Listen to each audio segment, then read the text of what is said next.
Nope, not yet. That was a little sudden.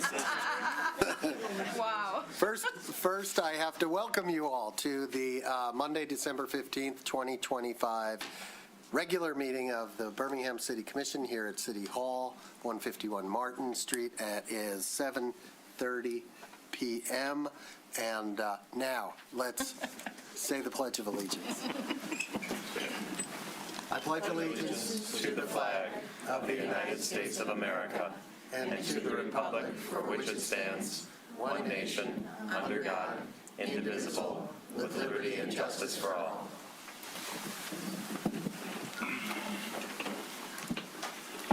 roll call.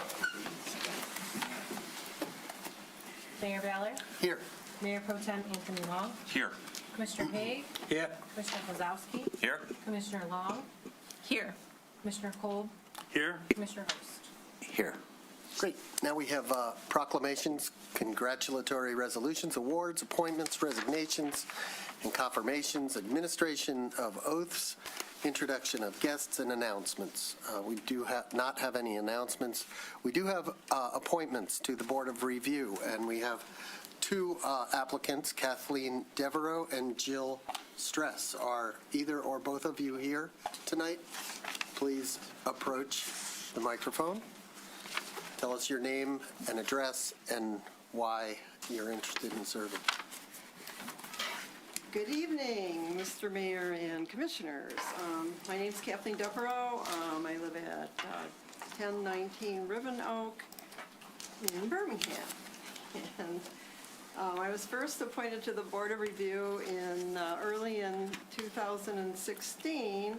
So by next year, I will or would have served 10 years on the board. I started out as a rank beginner, as many do on this particular board, but over the years, I've learned a lot from my fellow board members, and not to mention our now very expensive county assessors. And I feel confident about my ability to listen to taxpayers, consider the data, and with my colleagues, arrive at a fair result. I still feel I have a lot to offer, and with my experience, I can also be a resource to newer board members. So I'm asking the Commission to reappoint me as a regular member of the Board of Review for a term ending December 31st, 2028, and I'll be happy to answer any questions you might have. Any questions from the commission? No? Is Ms. Stress in the audience? Not able to make it tonight. She was not able to make it. Okay. Well, do we have first any Commissioner Host? I'd like to nominate Kathleen Devereaux as a regular member of the Board of Review to serve a 3-year term to expire December 31st, 2020. All those in favor? Aye. Opposed? None.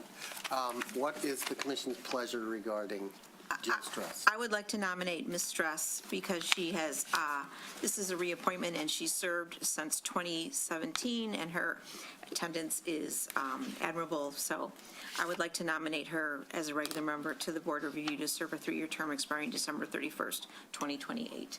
All those in favor? Aye. Opposed? None. Excellent. Ms. Devereaux, we will swear you in. Yes. Raise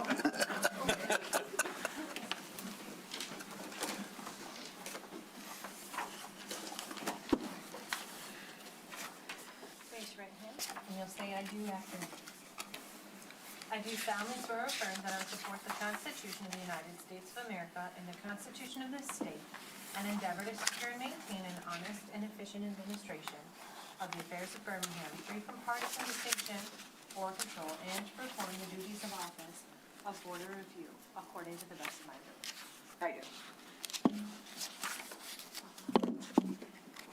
Green pen instead of the regular.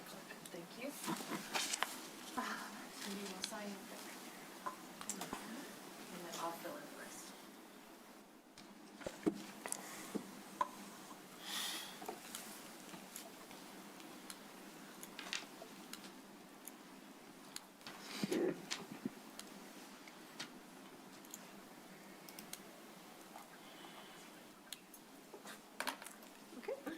Thank you, congratulations, and thank you very much for your service to the community. And now, for many of you, we'll move on to what is for many of you the main event tonight, a resolution to confirm the city manager's appointment of Assistant Fire Chief Matt Bartolino as Fire Chief and direct the clerk to administer the oath of office to Chief Bartolino. Do I have a motion? I'll make a motion. Commissioner Host. Yeah, thank you. I'd like to have a resolution to confirm the city manager's appointment of Assistant Fire Chief Matt Bartolino as Fire Chief and direct the clerk to administer the oath of office to Chief Bartolino. Second. All those in favor? Aye. Opposed? Passes unanimously. I think the city manager would like to speak. Yes, I just wanted to say a few words. Chief Bartolino has been with us for 22 years. As most of you know, you've seen him. He's been Assistant Fire Chief for the past 6 years. Prior to that, he was a captain and a lieutenant. He's been the interim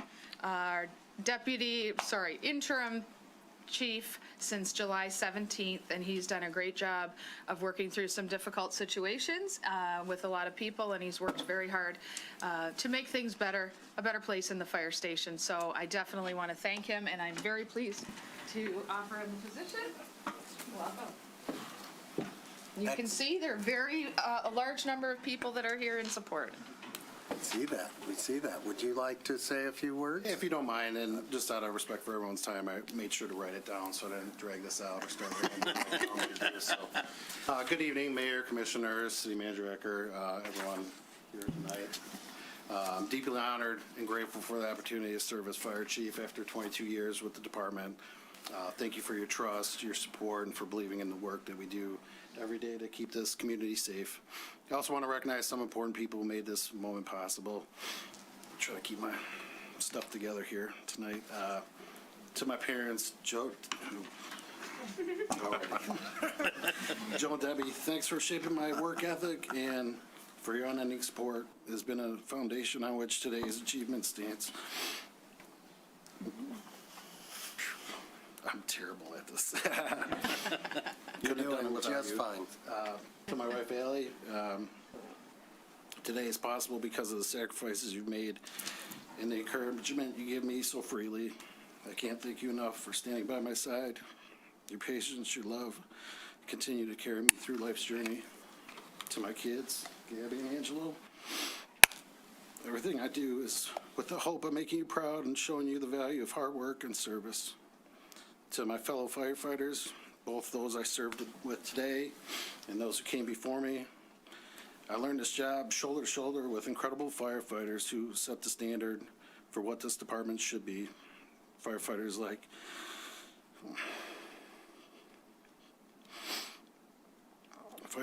Pat Nagel, who took me under his wing as a brand new firefighter and helped shape my approach to the job and serving the public with professionalism and pride.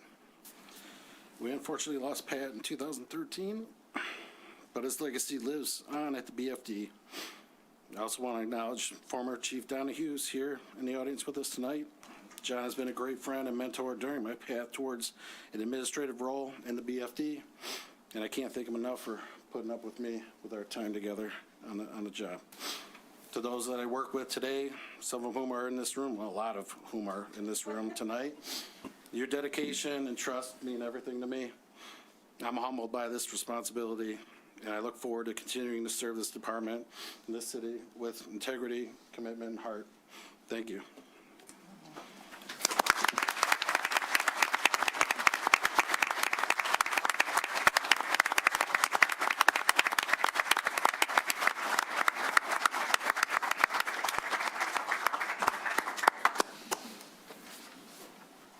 Congratulations. Thank you. There's Thanks for the time.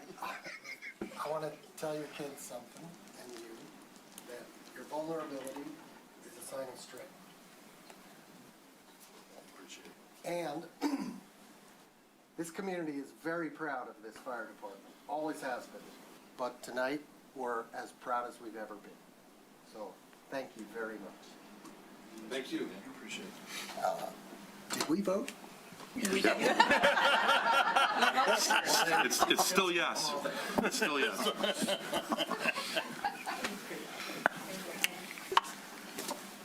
You'll just say I do after me. I do solemnly swear or affirm that I will support the Constitution of the United States of America and the Constitution of this state, and endeavor to secure and maintain an honest and efficient administration of the affairs of Birmingham free from partisan distinction or control, and to perform the duties of the office of fire chief according to the best of my ability. I tried, After he signs. Okay.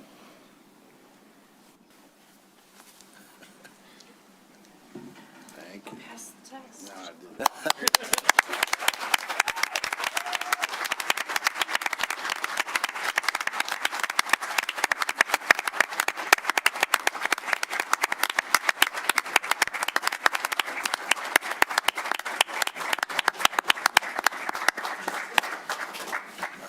I can't get you all in one picture, though.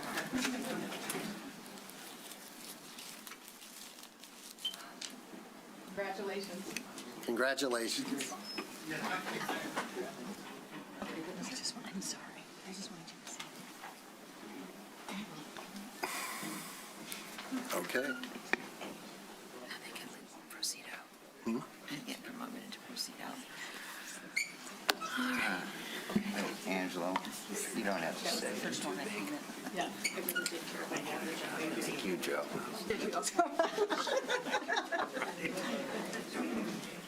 Congratulations. Thank you.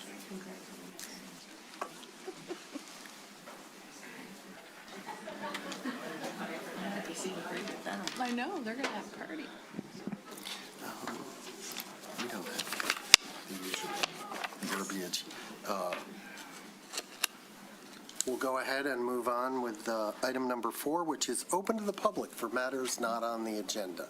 So if there's anyone either open to the public for matters not on the agenda, so if there's anyone in the audience or online who would like to make a comment, please approach the microphone or use the raise your hand function on Zoom, and we will recognize you.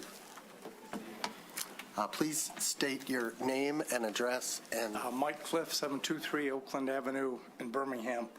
I haven't seen any recent activity regarding the future of Next and 400 East Lincoln in recent months. We used to have an ad hoc committee that worked on things like that, not so much lately. But I hope as the new year unfolds that we get back to that. And keep in mind that the citizens of Birmingham would love to see a solution that involves a publicly accessible indoor fitness facility, including a swimming pool. Merry Christmas. Thank you. thank you. And Mr. Cliff, I can assure you and the public that we are working on it. Thank you. Anyone else, either in the room or on Zoom?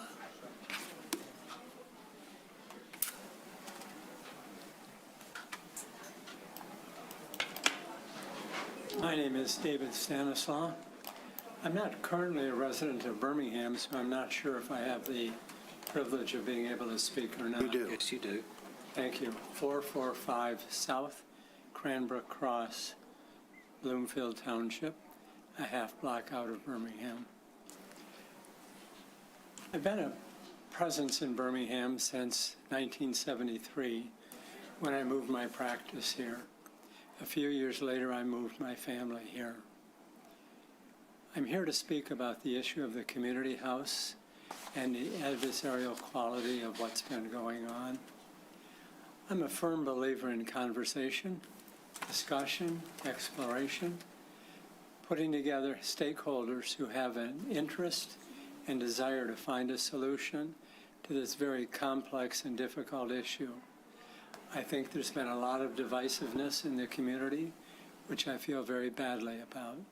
I think we can do better than that, and my hope is that we don't let the adversarial process, which legal things sometimes turn into only, be the controller for the destiny of the house, and really the community that supports both the mission and the building itself. Thank you very much. Thank you, Mr. Stanislaw. Anyone online? I don't see anyone. No. We move on to the consent agenda. All items listed on the consent agenda are considered to be routine and will be enacted by one motion and approved by a roll call vote. There will be no separate discussion of the items unless a commissioner or a citizen so requests, in which event the item will be removed from the general order of business and considered subsequently. Do any commissioners want to remove any items from the consent agenda? Does anyone in the room or online wish to remove something from the consent agenda? If not, I see none. Motion? May I? Please. I'd like to move the consent agenda, including items A through J. Second? Second. Second. We have a motion and a second. Roll call, please. Commissioner Hay, Yes. Mayor Ballard, Yes. Commissioner Therese Long, Yes. Commissioner Cole, Yes. Commissioner Post, Yes. Mayor Pro Tem Long, Yes. Commissioner Kozlowski. Yes. City Manager's report. Yes, good evening. Well, I'll start with the Baldwin Public Library, and as the mayor has directed, I'm going to move through things a little faster than I normally do. But tonight, the Baldwin Public Library is having their meeting at this exact same time. And just so you know, we have the audit on our agenda tonight. The Baldwin Public Library has their audit on their agenda. And most of the team that did the audit is down with the flu, so we have one person who will be coming over here directly from the library. So we may have to bump them down one if we move very fast. Are these But in any- dueling audits? They are not. They are not dueling audits. They are both good Doing audits. presentation. Okay. So that's the library. Then we have the museum, the Birmingham Museum. Their strategic plan is on the agenda tonight. There's a lot going on over at the museum, and Director Leslie Pilak is here. You can talk to her as she comes up for the strategic plan. But essentially, the museum is coordinating the 2026 initiative to celebrate America's 250th birthday in Birmingham. So they have a new logo. They will be incorporating a lot of history events throughout the year. Every Around Town e-newsletter will feature a story each month about an important person in Birmingham and their impact on the city. They would like to point out that there will be a local history twist. I'm not sure what that means, at every special event that we have over the course of this year. And also they are working on their new exhibit at the museum for the Indigenous Basket Collection, which they are working on in collaboration with the Leelanau Historical Society and Michigan State University. So there's a lot going on at the museum this year. From the Birmingham Shopping District, you all know the holiday-themed events are continuing and will continue the next 2 weekends up until the holiday. We get a lot of attention, a lot of people that come to town and visit for all the special events. We're glad to see that. And then the Birmingham Blast, the now second annual, will be held on the Saturday of our long-range planning. So if you want to get on the zip line, you're going to have to get out in between sessions to get on that. From the holiday marketing standpoint, you may have already seen there were several different publications and media drives that were made. The Birmingham City Lifestyle magazine, there was a holiday gift guide in that, which went to every residence in Birmingham. And it talked about all of the local merchants and retailers to support their businesses. There was also a digital gift guide on our media and several spots on TV and other social media platforms to encourage people to come and shop local this holiday season. From the city clerk's office, I know I got at least one email about this. We have a new meeting management software that we're using now. We're soft launching it as we speak.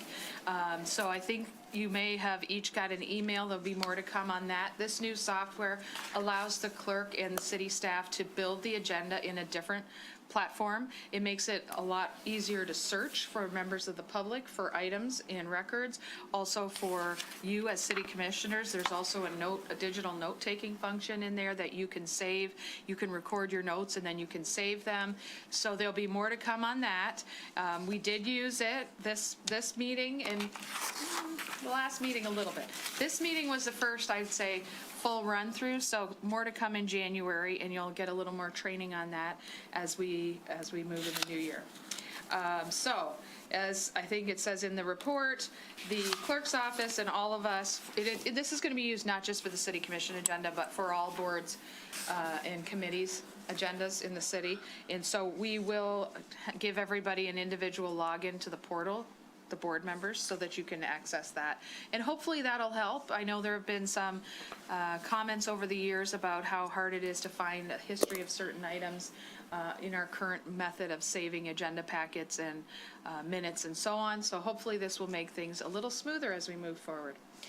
From the city manager's office, a couple of important updates with regards to the water treatment and distribution system. We have had 3 employees that have recently passed their professional development training tests and certification for the water treatment and distribution system. So we now have congratulations to Melissa Kodar, city engineer, who received her S1 license. So she will now be able to take over the running of the Birmingham water system, which we still will work with SACWA to manage that, but we have our S1 operator is at SACWA right now, so that will transition.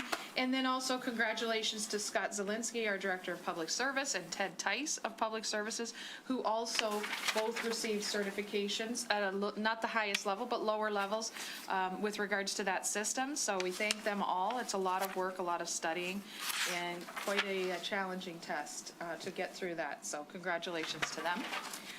Also from the communications department, some more technology. You have seen, or maybe you haven't, but we've talked about at least Polymorphic's use of AI for 2 different components. One is a chat bot on the website, so people can go on and they can type in a question and the chat bot will answer it. That is available in multiple different languages as well, so that kind of helps. That way, we've done extensive testing over the past couple of months since we hired them. I think we hired them back in August or September. And then the next phase will be an AI-assisted phone system that will also pick up questions and answer repeat questions. So if you want to play around with it, by all means, go on the website, find the little chatbot symbol and ask it a question and see what happens. It's been working very well, and we've been very pleased with it. In the past, we have looked into using this type of AI function, but we were unable to find a software or an AI that would not pull from everywhere on the World Wide Web. So for instance, the ones we looked at before would pull from Birmingham, Alabama. We don't want to pull from Birmingham, Alabama or Birmingham, England or anywhere else. So this allowed us to geofence, I believe is the correct term, to tell it where we wanted to pull its information from so that we can control the accuracy of it. So we are testing that. And once everything has been, we've had some final adjustments over the next month, we'll send out a press release in January to let everybody know it's there. Also, the city calendars, hot off the press, you should have received them at your home already. If not today, then soon, because some people started receiving them last week. From the engineering department, there are updates on all of the construction projects that are going through with specific comment on Wimbledon Phase 1 project, which the sewer and water installation should be done by they say by December 20th, so weather permitting, so the end of the week. But of course, the asphalt and concrete plants have all shut down for the season, so we will be installing a pulverized asphalt system over top of the roadways to get through the winter, and then they'll come back and do the final paving work in the spring. From the fire department, of course, you saw the appointment of the fire chief tonight. Thank you, all of you, for your support in that regard. As you can see, Chief Bartolino has a very strong support from the entire fire department. So congratulations to him. Also, the fire department is doing a toy collection as they usually do. They have a different organization this year. If anybody's interested, bring a new unwrapped toy and you can drop it off either at City Hall, at the library, or either Fire Station 1 or Fire Station 2. If you've dropped one off lately, there's quite a collection of toys going on over there. From Human Resources, you can see we have a lot of new hires and positions that we are seeking to fill right now. And in terms of hiring anniversaries, since Leslie's here tonight, I'll make note of her, that Leslie Pilak, our museum director, has now been here for 15 years. So congratulations and thank you.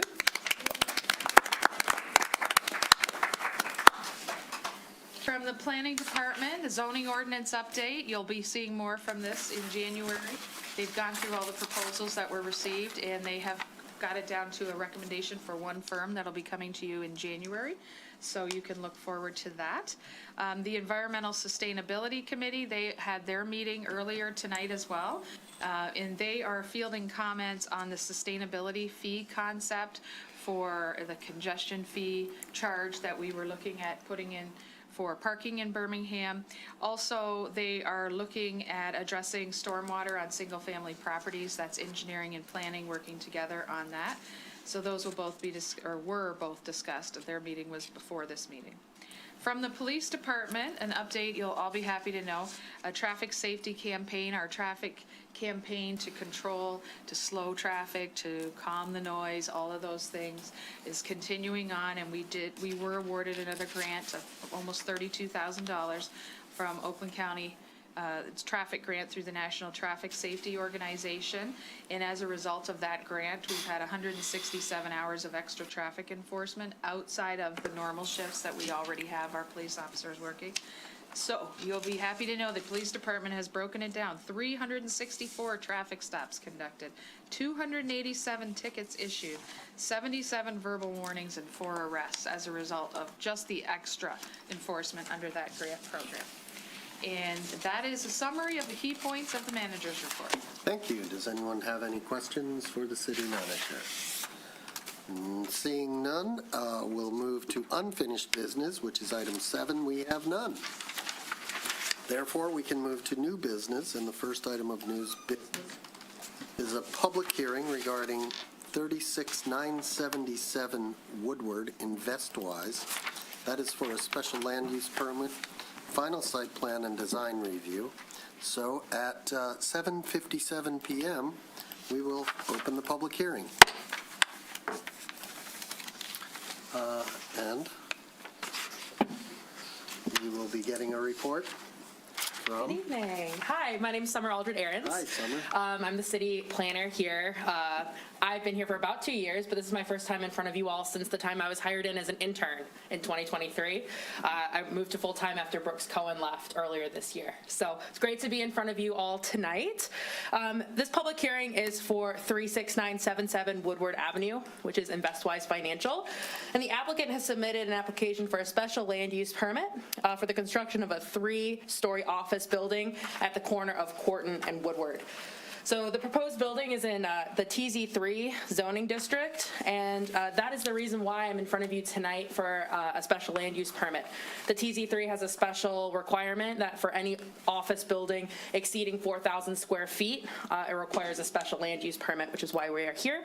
It's in a transitional area, so it's there to protect that transitional zone as they enter into Birmingham and make sure that it's still in like with what we want to see in the city. So this site currently is a vacant lot that's been vacant for a long time, 50 plus years. It was a gas station prior, and it consists of one parcel. It's just to the north of the Gassau Veterinary Hospital. On October 22nd, this property went before the planning board, and the planning board motioned to approve the site with the conditions that it acquired two variances from the Board of Zoning Appeals and a few other small minor site adjustments. On December 9th, the applicant went before the Board of Zoning Appeals, and they obtained one of the 2 variances. They obtained the variance regarding to the front building facade. So one of the variances was for the front building facade, only took up a certain percentage of the property, and the Zoning Board of Appeals granted their variance for that. And the second one it pertains to building height. It was that variance was not granted, and the applicant has revised their building plans so that it no longer exceeds the overall height of 42 feet and complies with all of our zoning ordinances. So the applicant is here tonight as well to answer any questions, should you have any, and I'm happy to answer any questions that you have as well. And Vestwise is a financial planning and wealth management firm. Great. Would the applicant like to address the commission or the public? Good evening, and thank you for your time. I'm Jeff Klatt with Krieger Klatt Architects, 400 East Lincoln and Royal Oak. I'm here with our project team this evening, including the ownership group of InvestWise. First of all, I want to say thank you to Summer and Mr. Dupuy back there for all their help throughout the project. They've been amazing to work with. They've guided us. They've helped us. So we can't thank them enough for all the help they've given us. So we appreciate that. That was an excellent presentation. We don't have anything further to add, but we can answer any questions you have. I just know the InvestWise team is excited to move to Birmingham, and hopefully with your support, that can come to fruition. So thank you. Great. Are there any members of the public, either in the room or online, who would like to ask a question or make a comment on this project? It is a public hearing. Before I close the public hearing, I want to give everyone an opportunity. Seeing none, we will close the public hearing and now turn it to the commission. And does anyone have any questions for either the applicant or our planning department? Mayor Pro Tem. So I actually remember when the gas station was on that lot. Wow, you're old. And I've always wondered why somebody hasn't developed it, and I know there's some challenges with it. So I just wanted to congratulate the owners, and thank you for investing in Birmingham. And I think it's a beautiful building, and I think it'll be a nice gateway to the city of Birmingham. Anyone else? Quick question. The illustrations and the plans in our packet depict before you got the variance denied. In other words, this is the tall version, right? They've been adjusted since that time to reflect But that. these have not been adjusted. They have been. These are. Oh, these? These are accurate. These Correct. accurately depict what you will build. Okay. Correct. That answers my question. So then, hearing no further questions or comments from anyone in the room or online or on the commission, I will entertain a motion. If I may? Oh, sure. Okay. You did have your hand up. Thank you. I'd like to make a motion adopting a resolution to adopt the findings of the planning board and approve the special land use permit and final site plan and design review application for 36977 Woodward Avenue, InvestWise Financial, to permit construction of a 3-story commercial office building with an interior floor area over 4,000 square feet. Second? Motion and second. Roll call vote, please. Commissioner Gold? Yes. Commissioner Haig? Yes. Commissioner Host? Yes. Mayor Pro Tem Gall? Yes. Commissioner Kozowski? Yes. Mayor Ballard? Yes. Commissioner Priestley? Yes. Congratulations. Congratulations. Thank you very much. We greatly appreciate it. Thank you for your time. You bet. Next up, we have are we ready for the fiscal year 24-25 audit? Because we I can delay. believe I saw him sneak in. You did? Oh, there he is. Okay. All right. Okay. Well, we have our finance director, Mary Chappens. Good evening, City Commissioners and everyone here tonight. Tonight we have Spencer Tava from Plant Moran presenting the 24-25 fiscal year audit. Unfortunately, Tim St. Andrews couldn't be here. He's not feeling well, so we wish him a speedy recovery. He's usually here every year. I am happy to share that the audit went smoothly this year and with no major hiccups. So we're in good shape. And now I'll turn it over to Spencer for the presentation, and we'll answer any questions you may have.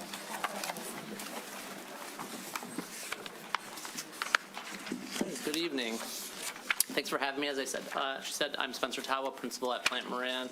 Tim couldn't make it. I was at the library presenting too, so thanks for potentially shuffling things around. They shuffled around things for me to be first, so I appreciate everyone being accommodating today. As we know, flu is going around, so there's a lot of sickness. So what we're here to do is to present on the fiscal year ending June 30, 2025 audit. So if you want to go to our agenda, so we've created an executive summary on all of the item. We have financial graphs, and then we have our end of audit letter. And then I'm happy to take any questions that you may have. So starting with the executive summary. So what we're hired to do by this commission, if you go to the next slide, is to opine on your financial statements. And what that means is we're going to make sure that we're going to give an opinion on whether your financial statements are materially stated in accordance with the accounting standards in the United States that we follow. And so what we've are happy to report here is we've issued an unmodified opinion. That is the highest form of assurance that we could give, and that should be the only opinion that this board, this commission accepts. In addition to the financial statement audit that we do, we also performed an alternative compliance examination engagement. This relates to the ARPA federal funding that was received. The city used about $400,000 this year. And as part of some of the processes, you're allowed to do an examination instead of what we call a single audit. And so happy to report on that. No findings were found on that separate audit as well. A couple of the financial statement highlights we have here is your general fund balance that increased by approximately $4.1 million during the year. Approximately $30 million was invested in city infrastructure, machinery, and equipment. Federal grants revenue, as I mentioned, was about $1 million in total, and that included about the $400,000 of the use of the ARPA money. And then your pension and OPEB liabilities, your retired healthcare liabilities, these are significant liabilities at a lot of communities, a lot of costs and that are really eating up in the budget. The city has done a very nice job of managing those costs, those legacy costs. Your pension system's about what we call 86% funded.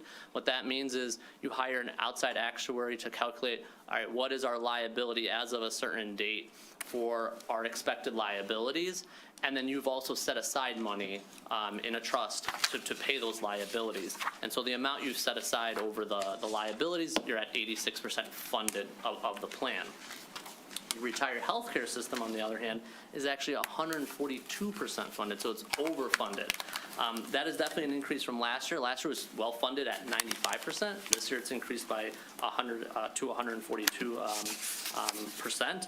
This is due to changes in the plan. This was all post-65 retirees were converted to a Medicare Advantage plan, and this really helped increase those, decrease your liabilities and increase your funded percentage. All right, so moving on to the next slide. So what we've done for the financial statements, your annual comprehensive financial report, it's 147 pages. We've condensed it. We're not going to go over every page, so we've condensed it into a few short slides here on what we think would be pertinent for this commission. So we'll start off by discussing the number one source of your revenue, which is property taxes. And so the two main components of determining the amount of tax that the city levies is the taxable value of the city's properties, as well as the millage that the city assesses. So as you can see here in the graph, back in 2011, 2013, there was significant decreases in property tax values during the Great Recession. As you can see, since 2013, up until now, 2025, your taxable value has steadily increased. It's been increasing by about 5 to 7% over the past few years, and you're at about $3.5 billion in 2025 in taxable value. The growth really is because of the continued redevelopment at the city that is really keeping the city on solid footing. Moving on to the next page. So the second main component of your taxes or your property taxes is the millage assessed. And so on this slide, the green line you see there, that shows the maximum that the city can levy based on the Headley Amendment and Proposal A, which are state laws that really limits the amount of taxes that the city can assess or can levy. So as you can see, the maximum amount that the city can levy has gone down as a result of the Headley rollback, but the city has still been able to maintain that same cushion between the amount levied and the maximum that can be levied, and that's that bottom line right there. That's the current property levy. This is really due to prudent management by the city, by able to keeping a cushion between the maximum amount levied and the amount that you are actually levying. So if we move on to the next slide, so one thing we like to always point out is not every dollar that the city levies stays at the city. So sometimes a taxpayer sees their tax bill goes out and thinks that it's all coming into the city, but that's not true. The city, which will include city operating, refuse, and debt services, along with the library, about 34% that a taxpayer pays in taxes goes to the city. 50% goes to schools, and then the remainder goes to, county, SMART, other entities that the city is responsible for collecting and then remitting to those agencies. So we always like to kind of present that just to show that, a lot of citizens think that every penny that goes to the city is all coming into the city, but that's just not the case. All right, moving on to the next slide. We'll go over your governmental funds, revenue expenses, and fund balances over the past 6 years. So the governmental funds that we're talking about here, they include your general fund as well as funds like solid waste, parks and recreation, and then your capital projects. So in this slide, the green bar that you see here, that's revenues of the city. Orange is the expenditures, and then we have your fund balance as that line going across the page. So this year, the city's governmental funds in total had operating revenues about $59.7 million. Expenditures came in at $54.4 million. Revenues had increased by about $1.8 million, again, mostly from the increase in your property tax revenues. And then expenses went up about $3.2 million, and that really relates to increases in public safety and public work costs. The city has done really well in managing its fund balance, which now stands at about $55.9 million. Going to the next page. So this is just looking at the general fund's amended budget to actual expenditures over the past years. So as has been the case over the past 5 years, expenditures came in less than the budget this year at around 10%. Expenditures were lower mostly due to lower public work costs. And this was due to unfinished projects at year end. But really, cost in most other categories also came in lower in the current year. So we also do want to commend the city for budgeting on a three-year basis, as this really allows you to plan ahead and proactively for the future. So I always want to point that out because not every city does that. All right, next slide. So this shows the capital investments for the city over the past 5 years. So in the current year, capital expenditures did increase over last year as a result of additional road and construction work done throughout the year, specifically with the Reading Road improvement, as well as Arlington, Shirley, and Brandon projects. Depreciation on that city's capital assets has stayed consistent, and as you can see, the city is really investing more in the capital than amounts are getting depreciated or losing values, which is a really nice thing. Moving on to the next page. Now, this is the capital investments in the enterprise funds. So the enterprise funds, this includes your water and sewer, parking, as well as your golf courses over the past 5 years. So in the current year, capital expenditures increased significantly to approximately $3.9 million. And this relates to major projects such as the Reading Road, sewer, and water main improvements, as well as the Arlington, Shirley, and Brandon projects, which also had water and sewer capital investments as well. Okay, moving on to the next slide. So this is the pension and retiree healthcare funding comparisons. So currently the city has a liability of $17.2 million recorded for its pension liabilities, and then an OPEB asset. So as I said, it was overfunded. OPEB's overfunded the retiree healthcare. So there's an asset of $16.3 million in there. This is in comparison to $21.8 million for your pension liabilities last year, and then $2.9 million liability for your retiree healthcare last year. So improvements in both of those during the fiscal year. So what this graph does is it compares the city's funding level to that of other communities in the state, as well as your neighbors within Oakland County.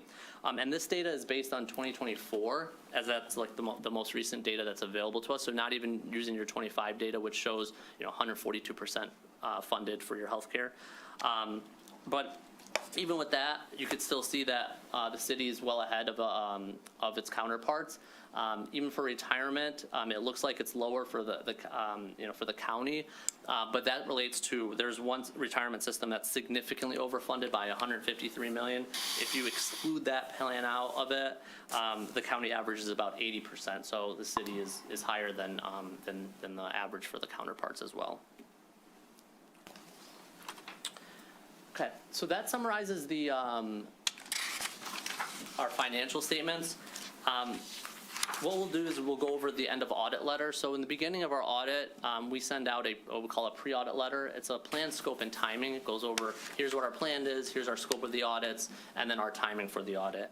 This is a follow-up to that, finalizes our audit, and goes through anything that we've identified as internal control deficiencies, as well as required communication from the auditing standard. So happy to report there were no internal control deficiencies that we identified. So that's a testament to the accounting and the finance group's financial records that they provided to us, and their control surrounding your financial records.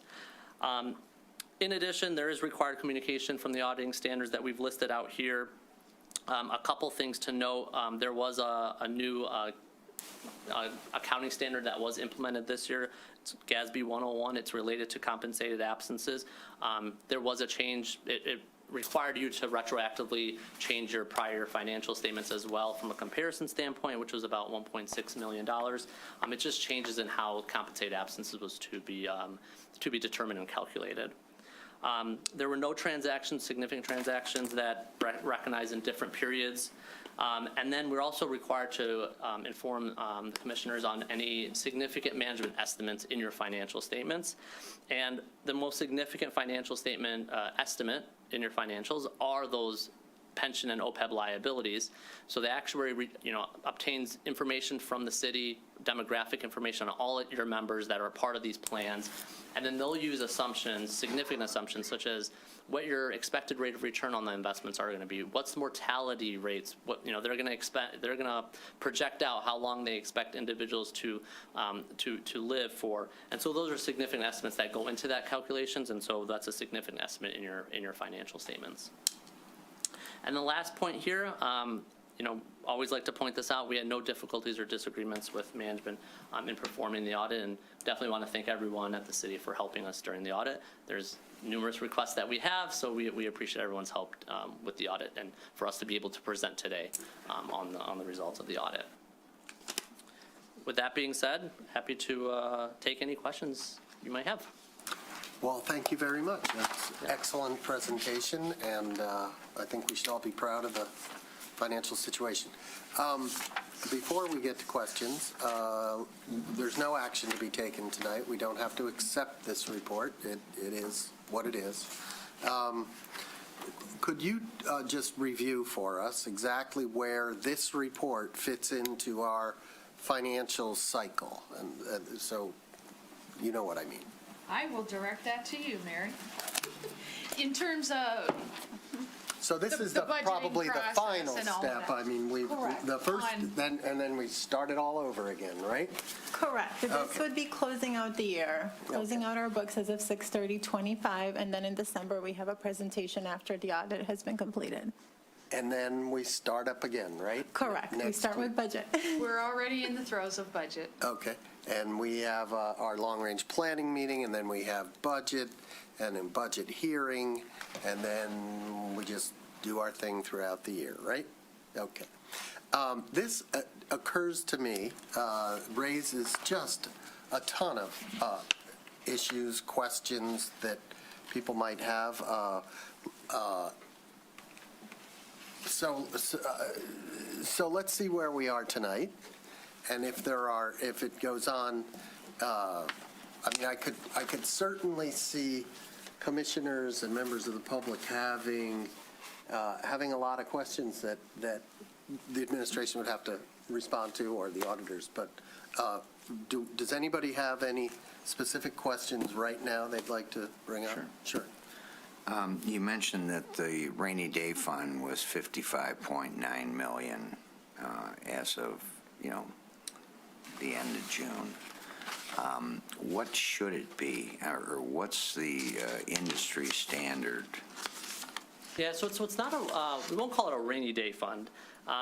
So that is what your fund balance, it's your cumulative fund balance, or we'll say assets that you have accumulated as of June 30, 2025. And there is a breakdown of those, we'll say those assets, so they're not all what we call unrestricted. So well, about 26 million is unassigned. That's to be used for all, general fund activities. You have about 14 million that's already restricted in determining like how some of the revenue that comes in, state shared revenues major roads revenue that comes in, that's only to be used for road projects and whatnot. There's no set answer on what your fund balance should be. There is some guidelines out there that'll say, here's the percentage maybe that your community should be as of a certain point, like a percentage of expenditures. But it really depends on the city's, when taxes are levied, because we could look at this as a point in time. We're only looking at this as a 6/30. And so you could levy taxes the next day, so it could be different.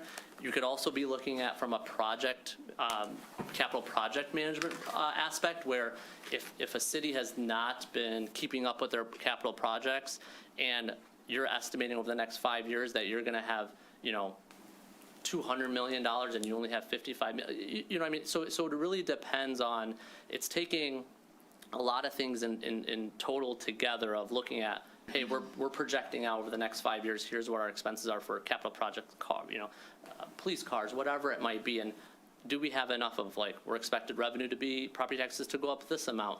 Do we have enough to cover those over the next 5 years? And I think the city does a really nice job of projecting those out. I mean, I could let the city manager talk about it too, to ensure that, hey, what we have today is sufficient based on our plans for what we need over the next few years. You mentioned we have a range. It's policy. What is the range? 20 to 40% is what this commission or previous commissions have agreed on in the past. Right. And we are at the higher end of that range currently. Where are we? Last time I looked, it's 38. 38%. Okay. So, yeah, which is one of the sort of questions that I don't think it's appropriate to discuss tonight, but, what if we got to 42%? Commissioner Host, you had a further question? No, in fact, that really answers my question, that it could be as low as 20 or as high as 40, and so we're at the high end. Right. Commissioner Kozlowski. So this is maybe going to sound like a very strange question, but we talked about how our retirement funds are somewhere in the 83% funded range. Is it desirable for that number to be 100%? Or is there should we be thinking, oh, we're underfunding, or 83, it's above average? Are we saying, well, actually, we're probably doing okay? How should we think about that number? So you're actually higher than 83%. So you're at 86%. 86%, my mistake, sorry. For your pension, and then 142% for your health care. Right.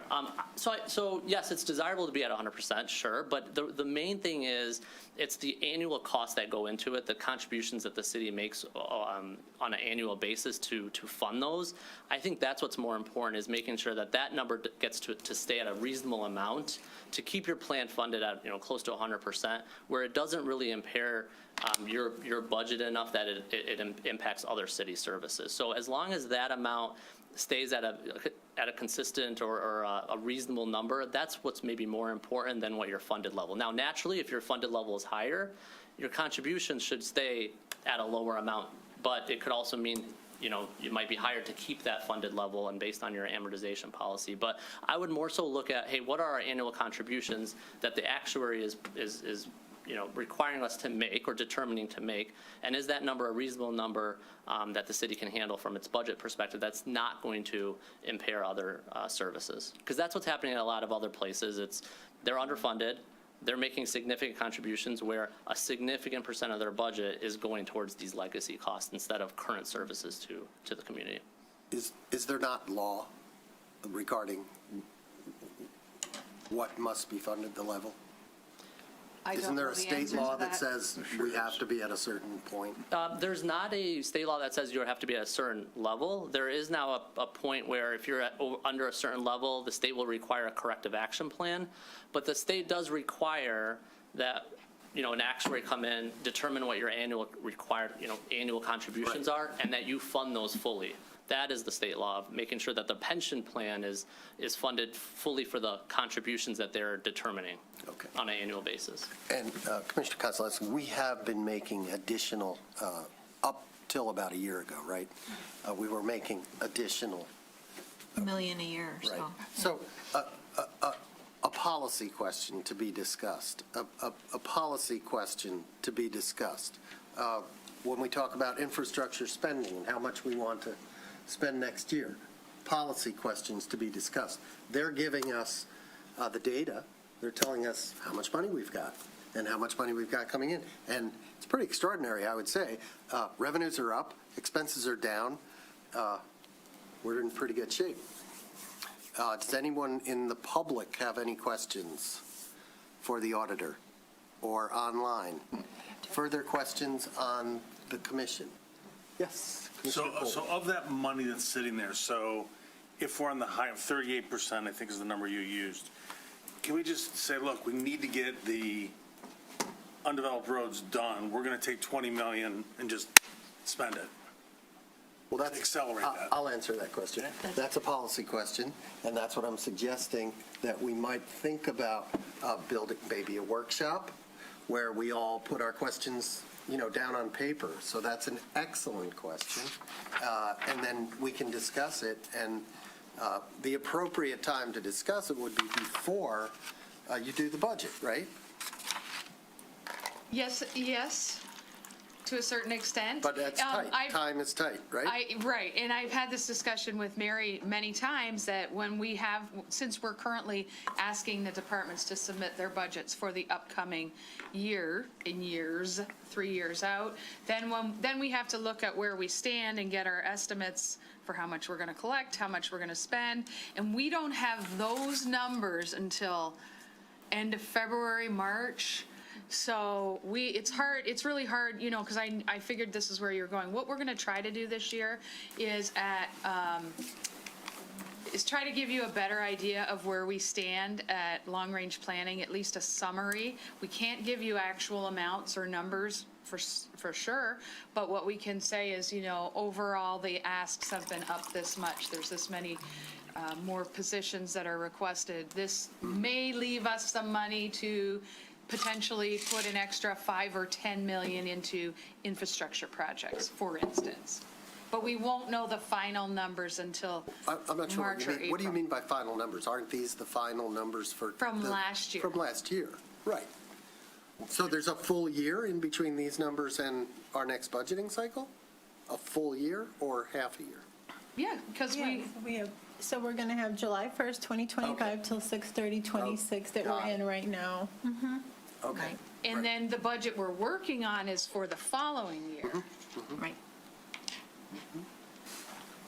Are you done? Yeah, for now, yeah. Okay. There was a logical next question, but I'll wait. Go for it if you want. No, go ahead. On the operating levy comparison, what was the significance of financial year 22 operating levy being used as a benchmark? Back to a couple of slides. This one. Keep going. Keep going. This one. It's just, that's the first year that we had presented. That's all. We were just trying to present 5 years, and so all we did was just go back to 2022. We just went back to 5 years ago. Okay. There was no significance of that. It was just, hey, we went back 5 years to show a comparison over the past 5 years. All right, but that's not really 5 years, because they're showing 26, and you just said this is auditing effectively 24. But never mind, it doesn't matter. It's not a debate. It's just, I wanted to know. Next one, and it's just personal curiosity. On the OMB revisions to the uniform guidance, what does increase the de minimis indirect cost rate from 10% to 15% mean to us in lay terms? Because it means nothing to me, but it clearly is important. So there is policy that's being, that the city might be using for allocating some indirect cost for some of the grants. And the previous rules were 10%. Now it's saying you could increase it to 15%. I'm not exactly sure how much of the departments use that, if you're using it much at all. But that's just a new federal grant rule that they're using on what you could allocate towards a grant to use their expenditures, to use for those funds. Okay. Good to know. Commissioner Long. Just to, an addendum to Commissioner Kolb's question about the 55.9 million.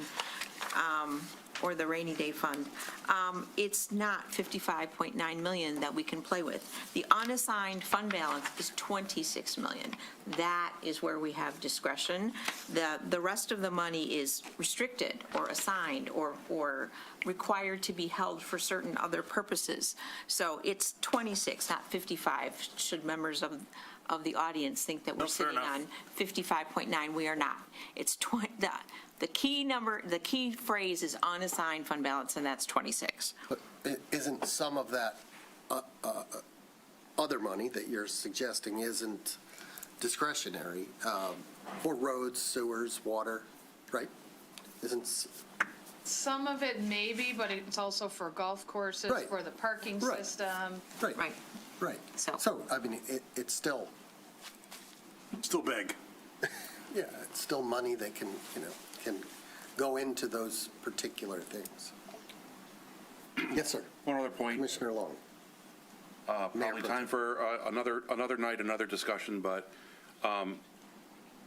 addressing what Commissioner Kolb said, just throwing 20 million at it, we can't shut down this city and do that many roads. I don't know, we've thrown a lot of money at roads. We had that graph up before. I don't know what the number was, 16, 14 million or something like that this last year. I believe And it was 29. 29 million, yes. Yeah. I don't know about you, but there's a number of roads that I wanted to turn down for a number of periods of months that I couldn't because of what we were doing.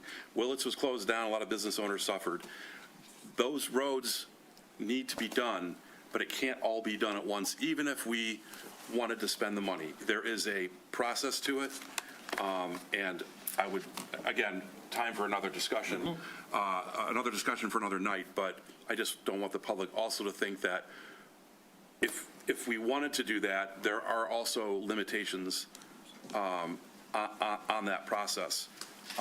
And so we can't shut the city down summer after summer after summer by closing down 6, 7, 8, 9 streets for a lot of different reasons: safety, fire department, numero uno one of probably many reasons. So just food for thought. Qualified contractors. Yeah. Any other questions from the commission? Anything from the public? Online, use the raise your hand function. Thank you very much. Thank We'll you. move on to the next item. Thank you. Next item is a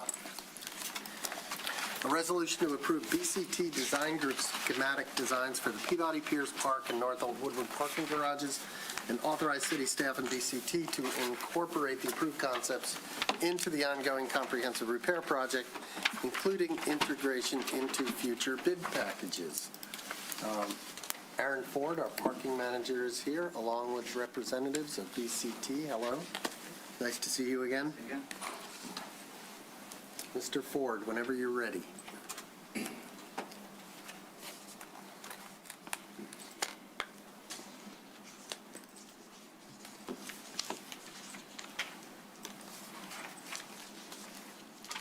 Okay.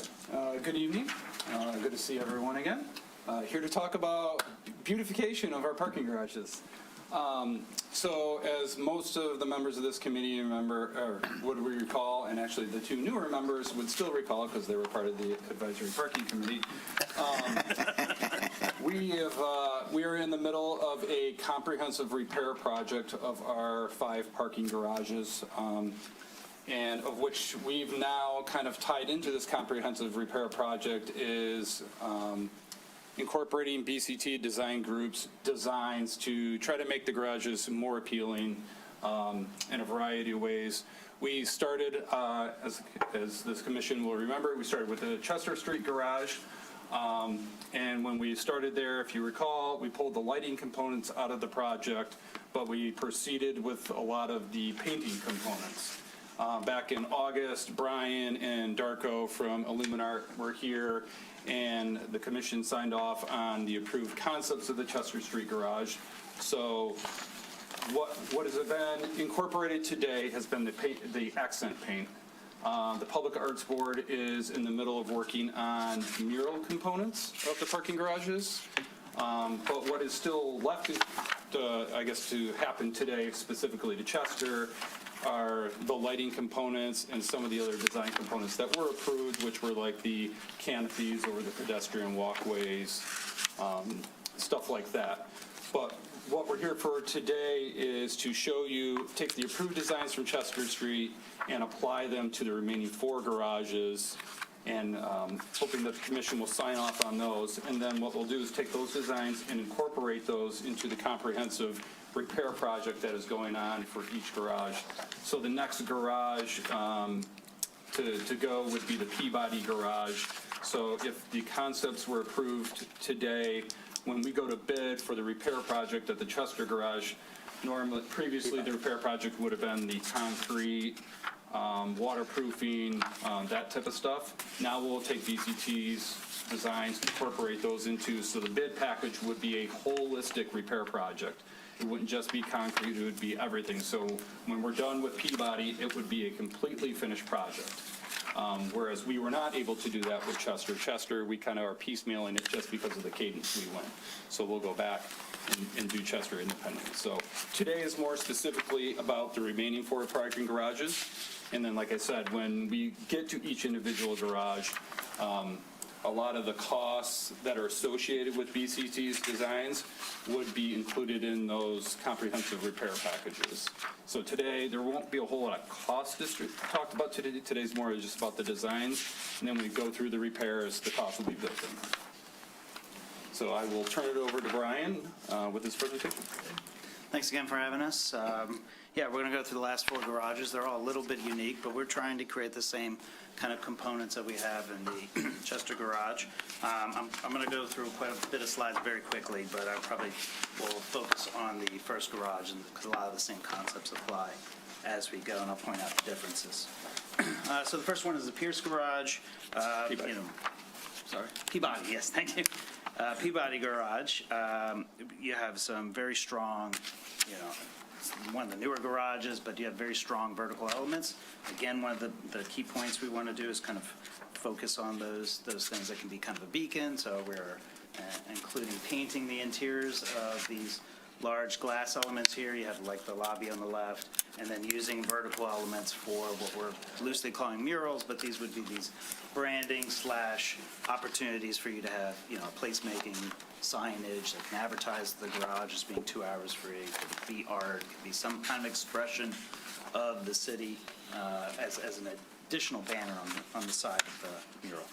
This one does have a lot of existing curtain wall on the facilities that is peeling and spalling on the exterior. It's actually not structural. I think it's either been repainted or the paint coating is failing. We're just suggesting that those would be removed and new caps, new extrusions could be added onto the exterior that are more black or gray, so it kind of is more neutral. We'll get rid of all the red accents as this garage from the wayfinding exercise was proposed to be orange. So, which we think fits with the brick very well and keeps a warm kind of approach to it. As you'll see, there's entrances to the vehicular entrances and pedestrians. We want to continue to accent those with some kind of portal. So you have a lot of light. I actually was almost hit coming out of one of the garages today. So we want to have a lot of light there where those people are passing and crossing and sheltering people as they're getting their tickets and crossing in front of the traffic. Most of those interiors, we're trying to... Can I interrupt? Go ahead, yes, absolutely. If anyone has any questions at any point, I think, go ahead and fire away, okay? Absolutely. Rather than... Brian, jump all over. were you coming out of the structure on Park? I was over here by Pierce. And almost got Yeah, T-boned? somebody's taking a ticket, and then it's dark outside. There's not a lot of light right in front of the entrance. They're coming out of a lot of light, right? So your lighting thoughts would be You would have a exterior lot of light lighting. as you're kind of entering and exiting the building, where your eyes are adjusting a lot. You want to do that naturally anyway, but also the canopies help to do that at the sidewalk level as you're kind of protecting people from walking in front of the traffic. It also helps to designate the entrance, something that these garages kind of lack as placemaking. Then as we go in the interior, again, we're mostly painting the garage interiors white. We're accenting the areas that we find we want the pedestrians to go, or that there's kind of key turning points, key collision points So there's just like, hey, I need to be observant here, or I need to know where to go. And so this garage again is orange. We have some opportunities where there's block walls inside that we can paint those orange. You know, they'll be lit interior, so they'll beacon again from the exterior, kind of reminding people like where, you know, which place they're in, which garage they're in. We can keep going. This one has some lobbies that have some interior storefronts or varying conditions on different floors. We want to just kind of homogenize those, remove a lot of those barriers, and you know, just focus on the ones that keep vehicles out of the lobby, but you know, make it easy to get in and out, you know, without ADA issues. And then opportunities for, again, some placemaking inside. Is there a mural? This particular wall on the next page is in the lower level, but it's actually everyone passes by this location as you go into the garage. You go into this first. This is an opportunity here. We're just suggesting a graphic, but it could be really anything from the arts board, just something that's placemaking that reminds you where you are, your kind of arrival point, you know, maybe what you're going to see in the city if you're a visitor. And as you're waiting for the elevator, an opportunity to, you know, pause before you go upstairs. Then you're seeing, again, that's a conflict point on the next page where we have some crossover vehiculars happening. We just want to kind of really identify which way to go for an exit versus continuing on. The next couple of pages kind of show that in detail, showing, you know, the painting kind of plans. And then the lighting in this garage, we are proposing to do very similar fixtures. It's kind of a hybrid. It's not quite too low. It's very similar to Chester. We would have the same kind of fixtures that have an uplight, indirect light, and then we're using linear fixtures at those accent points. So you'll see some around the stair entrances and at the canopies. Does this incorporate the I can pause or I can move on to the Pierce Garage. Okay, the Pierce Garage, really interesting garage. It's one of those garages you start looking at more and more and you realize it's kind of an interesting asset. You know, very low-slung, kind of what we call brutalist architecture. But it does have these opportunities with these large columns for the stair enclosures, again, to add, you know, banners, advertising elements / art, and accentuate the vertical circulation for the pedestrian, as well as identify that it's a parking garage. Very hard to tell where the entrance is here, so we're trying to accent it with a little bit of an eyebrow canopy. The building's already projecting out, so just a small element here to give us spot for signage, opportunity for lighting, and light that area in front. That was right there where I was, had a conflict point today. And then we're lighting the ceiling there, or I'm sorry, painting the ceiling, the accent color to again denote the entrance. As you get into the interior of the garage, so this garage is already painted white. It's really, really low. I mean, it's about as low as you can make a ceiling without hitting it with your car. One of the suggestions we've done this in other garages, particularly underground garages, is to paint the ceiling darker color. I think these images make it a little darker than they actually are, but a medium to kind of charcoal kind of gray. And the reasoning for doing that is to kind of help the peripheral feel brighter. So you get a wider space, kind of horizontal, as opposed to vertical. Since you can't really reflect the light off the ceiling, as you kind of see in there, you get a lot of glare spots. So we darken the ceiling kind of like you would do in like a dry fall in the basement, and you would accent that with linear lights here to kind of help the wayfinding, but also, you know, create some visual interest. And we would use lighting along in front of the cars to kind of get rid of those dark spots. One of the problems with the garage right now is there's a lot of dark spots, so it feels darker than it actually is. Is that dark ceiling something you might are doing in any of the other structures? There's one other garage we potentially proposed it for. We did not do it because it's already been painted white, but we typically would do this in low decks. So I think the old Woodward is the other garage that has a very similar structure. It has been recently painted, so didn't necessarily suggest it. The nice thing here is it's paint. We can mock it up and see if that works if we want to suggest something different. But we've had some success with this in basement garages. Old Woodward also does get a lot more light. This has very high crash walls on the side, so you don't get a lot of bouncing light, and even during the bright sunny days. I like the linear lights. I like the linear lights. Yeah, we think they double as wayfinding as well as, you know, just some visual interest. They're aesthetically pleasing. They are Just more jump costly. in. Yeah, We want to use them minimally. you know, Pierce and North Old Woodward have low ceilings. Correct. Have we had any problems with that? I mean, vehicles that, you know, I get a lot of videos on these things with bridges, but do we have a real problem with the lower height? North Roll Woodward, no, but there's also the surface lot component that's kind of tied into it. But we generally, no. Pierce, the only issues we really have run into was somebody comes in with a roof rack. But generally, as a rule of thumb, like the car itself, no. It's just. We do have a sign that says how high it is, right? Yeah. Absolutely. Yeah, I think almost every time I park in a structure, I hear that sign clunk as well. It says someone. 6'3". Yeah. So, It is the lowest garage. So a Chevy Silverado won't fit in there because my son just got one, and I said to him, make sure you look. It's going to be like 6'5", and so a Chevy Silverado, that's actually pictured, some people a Ford F-150 is pictured in front of it in one of the pictures. That probably wouldn't fit in there either. But anyway.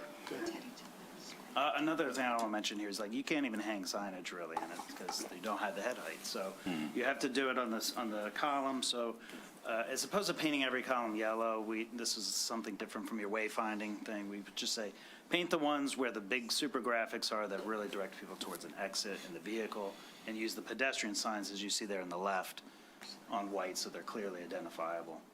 And then the top right corner, you have an entrance that's off the north side, yes, on the park that's there. I think there's an opportunity to maybe put a small little canopy there, just as like a portico to encourage people to use that. It's very directly to the city, and I think a nice asset. Is the idea with all these canopies that they would be, because sometimes you see these little canopies that are just kind of slats, are these going to be totally impermeable? Most of them would be what we call eyebrow canopies. It would be very short projection, short throw, so they won't retain a lot of snow or water. Okay. You know, and in many cases like that one there, we would try to drain that because it is projecting over the entire bridge, but that'll help protect slipping and falls on that bridge as well. And we can drain those to the planting areas that are around. Okay, good. Okay. Next page, so you'll see the lobbies here. Again, accenting using the yellow around the lobby to push your eye to that, using the linear fixtures to push your eye to that, as well as brightening that area where those conflict points are.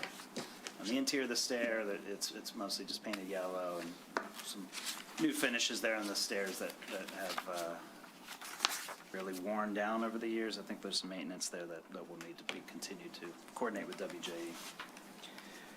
Yeah, the railings and the stairwells would those be can addressed as part of probably WJE scope, for sure. That's the gist of that one. So yeah, the next one's the plans. You see those lights. The Old Woodward. So again, lower garage here. I think the big focus here really is on the exterior facade. There's options here on the right that we've kind of mocked up. One of those on the left. You'll see it really far at the bottom there. There's the old picture of what it used to look like. We did have these ribs on there. We were trying to call back with that as an option. These would be some kind of simple aluminum rib that would be just attached at each floor. And the real point here is to continue the city fabric, of not having this just gap in the architecture. Try to reduce some of the visibility to cars and traffic lights that are in there. There's one at the bottom on the right that's more of a panelized system as opposed to a rib, but it'd be a simple attachment that would be, structurally sound, but would be more architectural than anything. You also see here at the top of the stair towers, there are some eyebrow functions, so we can light those, very similar to some of the other architecture on the adjacent buildings, just trying to kind of homogenize it into the city fabric a little bit more and create some more beacons. And then you'll see it here on the banner on the left, there's existing art that's on the face of one of the stair towers. Thought those things could kind of be combined just to break up the blank spaces. You actually do really see that very well from down Woodward, so it could be advertising the garage, but also just the city fabric. As you go to the next page, the actual entrances on the back side, as Aaron was alluding to, so still an opportunity to just keep that same element through all the garages of a small eyebrow canopy to help focus on where that entrance is. We are showing the facade on all four sides of the building. We know there's some issues with some of the adjacent tenancies with light. So we were showing that, but there was options to, reduce that if costs became unburdensome. But you do see this from all aspects of the project. And then as we go into the interior, again, the same, kind of identifying those stair towers, those elevator lobbies, painting them. This is the blue accent. This was the one garage that's also very low. That's actually a little bit taller than the previous one, but still has the same kind of structure. It's already been pre-painted white, pretty good shape, so we didn't suggest it here. Right. You get a lot of contrast from the color scheme anyway. And then you'll see on the next page is the plan. So we are also doing those conflict points where there's some turning traffic with some paint on the ceiling. The last one is Park Street Garage. This one has some interesting issues with the panels that are, we call the spandrel panels. It's the panel in front of the garage. They're not really structural, pretty much falling off the building. They're probably going to need to be removed, so we are suggesting, again, a new facade element. And talking with WJE, that needs to come off the structure. So we like that idea of accentuating the structure, the vertical structure. Garages tend to be very horizontal. So there's some opportunity there. We're showing this again, kind of panelized grill-like system just to, create some screening. One of the issues I see with this garage is you get a lot of light pollution from it. It's one of the brightest garages on the interior, which is great, but not great when you have a lot of residential nearby. So there might be opportunities to kind of reduce that light pollution, particularly on Park Street there. When you say light pollution, you mean light emanating from the garage? Correct. To the out? Correct. Okay. So you look at it at night, it looks like an airport parking garage. Which is great, but we want to keep that light on the inside as much as we can. That raises the question. Lighting, are there motion detectors that turn it on when a car comes through and then it goes off? Or is it always on? I don't know if there currently are in, but you can do that. We can reduce. Well, is that something you talk about light pollution and, Hello. Yes, the current code actually requires that when there's no occupant detected in a space, that the light dims to a certain level. And there are government guidelines for that, the code guidelines, I should say. And then if there's further no more occupant detection, then it shuts off until it does see occupant again. That is also programmable so that if somebody, let's say the lights are off because nobody's been in a deck for 2 hours, when the first area comes on, it can be programmed so the lights pretty far along the way turn on. It doesn't wait till you necessarily get there and then boom, they come on and startle you or something like that. But there is a code that drives that, yes.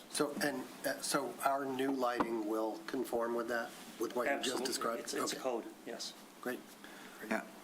Before you go, sir, I have a basic question. I find white lights are very difficult on my eyes, whereas the yellow, muted, dull color is very pleasing to my eyes. Is there something wrong with me, or? You're pretty normal in that regard. Let me ask you this way. Everybody's eye, and left eye and the right eye are not the same. Mine aren't. Mm-hmm. Neither of my eyes are same as your eyes.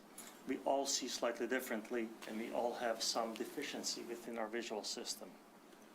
Some of it is due to aging. How our eyes age, that further can deplete how we see light. So is something wrong with you? I will have to defer to your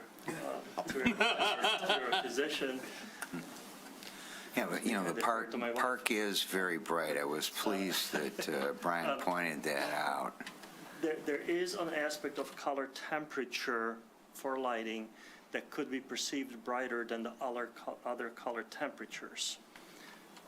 That's a long story that I don't want to bore you all with it of who, how, where, and why. But when we get into the higher, bluer color temperatures, that we sometimes consider using lower brightness level because that color temperature is most sensitive to healthy human eye. So there is that possibility. What are you proposing? You looking at the 2,000 to 3,000 Ks versus sevens? I am a big proponent of about 2,700 to 3,000 Kelvin, very warm color temperatures. What we're proposing for this deck, I believe, was 35? 30. The 3,500 degree color temperature is what I call neutral. When you get into 4,000, it gets way too blue, in my opinion. If you get into 3,000, it becomes very hospitality-like, kind of like hotel lobbies. So I like it right in between. Gives you opportunity to have at least half people like it, only half not like it, versus 20% like it and the rest not. Yeah, Answer your question. I really like the metal panels. I think that these garages need some type of updating.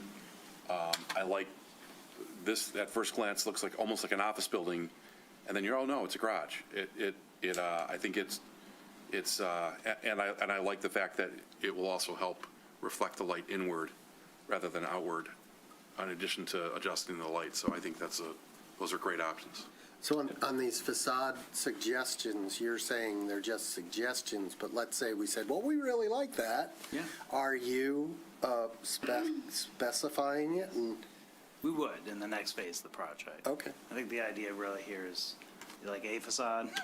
How much of it do we want a facade? We have to explore, doing it in piecemeal versus just doing mostly park, where the shading would be most And prevalent. if we said, can you show us 3 options, would that? Yeah, we could do that Okay. in the next phase. Yeah, this was. At what- 3 price points. Right, Yeah, right, of absolutely. course, yeah. Yeah.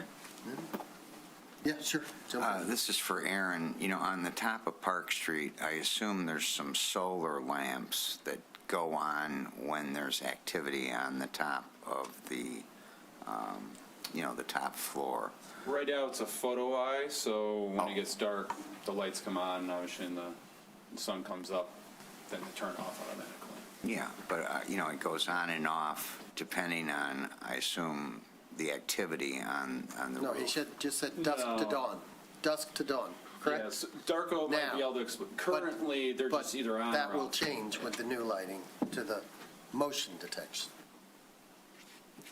Am I correct, pretty much in that? Actually, does that Right now, apply it's dusk to dawn. Does that apply to rooftop lighting? The roof will have combination, so that photocell will be first level of control. If it gets dark, it'll say, all right, if there's lights should come on, but it'll first look for occupant before it actually does it. So that it's got levels of control that are required, again, driven by code. So that can be completely off, even though it's a rooftop? It can be, yes. And there is a part of the code that requires, unless the deck is open 24/7, that after a certain time, I believe it's 2 o'clock at night, you have a time clock, yet another level of control that would turn them off. So yeah, there's levels of control that we have to comply with by code. So Commissioner Host lives adjacent to the Park Street deck, and we'll be relying on him to report back to us on Yeah, on how. particularly at 3 a.m. Right now, they're either on or they're off. So at nighttime, they turn on, they just burn the same brightness until the morning time. Oof. Okay, Brian. Okay, almost done here. Yeah, just last couple of pictures. This one is kind of plaza area facing southwest there.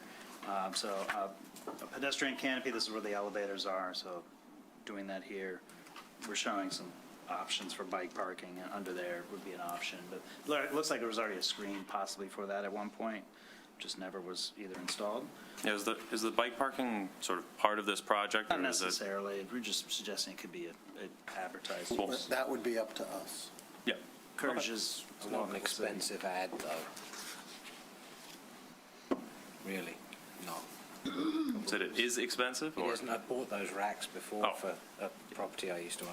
Yeah, I was thinking compared to what we're spending on this stuff, a bike rack is probably going to be decimals. Yeah, adding a few of those is a rounding error.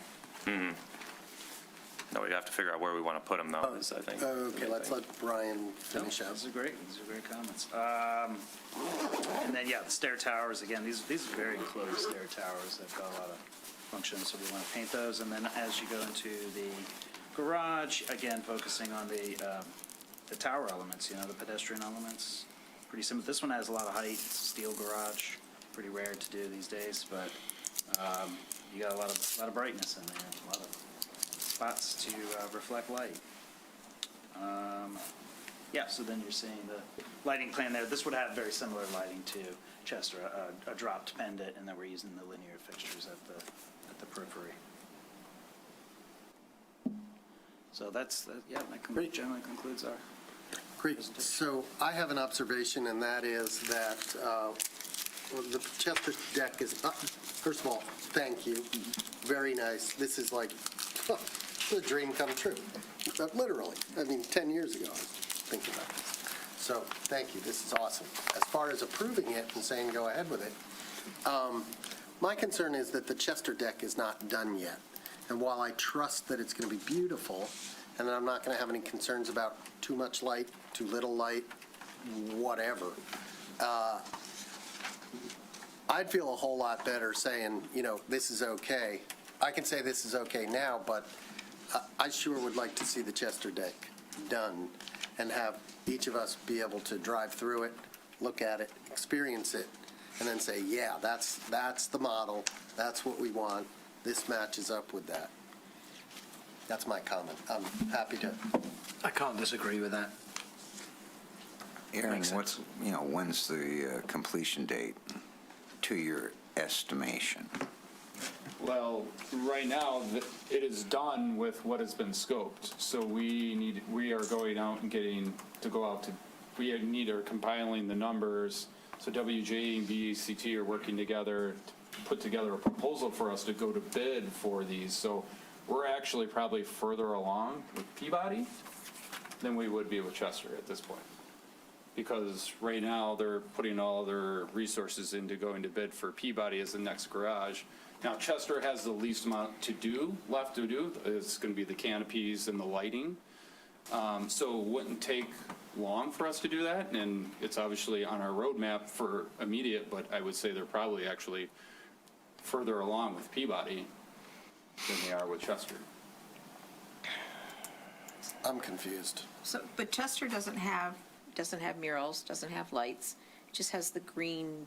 Green accent. It doesn't have any of the graphics, the wayfinding, the lettering, it doesn't have any of that yet, right? Correct. So we had a lot of talk about Chester's lighting and a lot of debate about that. Right. So you've approved the designs for Chester, but we haven't gone to bid for the actual project, doing the actual work. So again, the question is, when are we going to have a parking deck done? I don't care which parking deck that conforms with BCT's design. Chester could be first. We could go out to bid with that this spring. But for the work to actually be completed, it would be probably mid to fall of 2026. So is it 9 months? So are you going to need approval of this to go forward over there before anything is done? Or can we say, beautiful work, thank you, put it on a shelf until some parking deck is done according to these specs? Well, you'd have to approve Peabody or. Well, one of them, we've already approved Chester, have we Right, not? yes, but we have not approved Peabody. Okay. And you said this was phase one, so you said screening and stuff in the next phase. So tell us about the phasing. This is concept, correct? Yeah, from a design standpoint, it's phased. Right. So, yeah, we were brought in to give you guys some ideas for the parking garages. We would then, include our next design phase, what we call design development typically, as part of that bid package that would go out.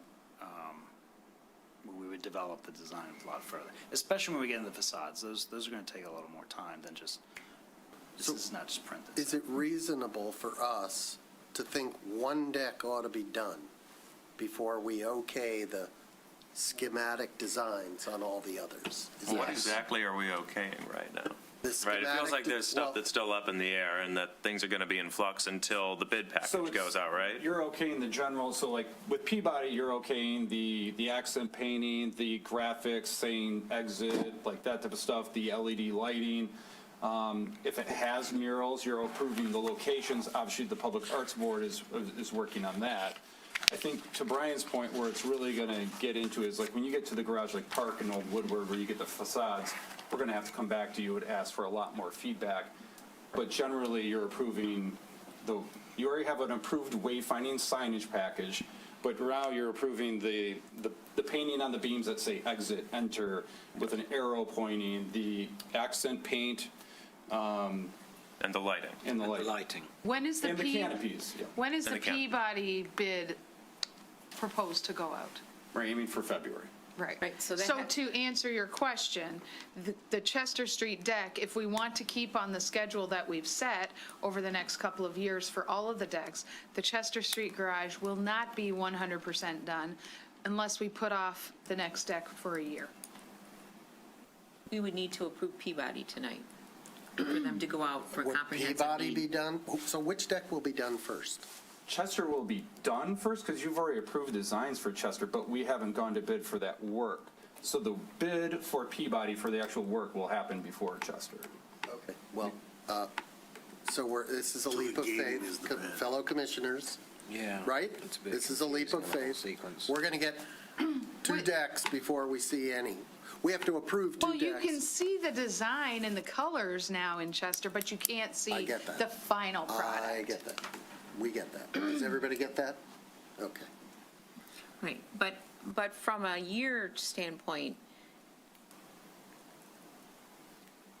Chester and Peabody, but then, Now we're, like, Park is way down the road. Correct. Park is way down the road. we have plenty of money for this, right? We Yes. can Yes. afford all what you want to do as quickly as you want to do it. Correct. We have a And if we plan wanna to do- budget it year Including the by year. facades? If we want to do, well, I don't know how much it would including the cost, but- facades, they can be very expensive. They can be. It depends. We would have to get the quotes for that. They're not included necessarily in our estimates We're at this time. generating a $10 million-ish a year, right?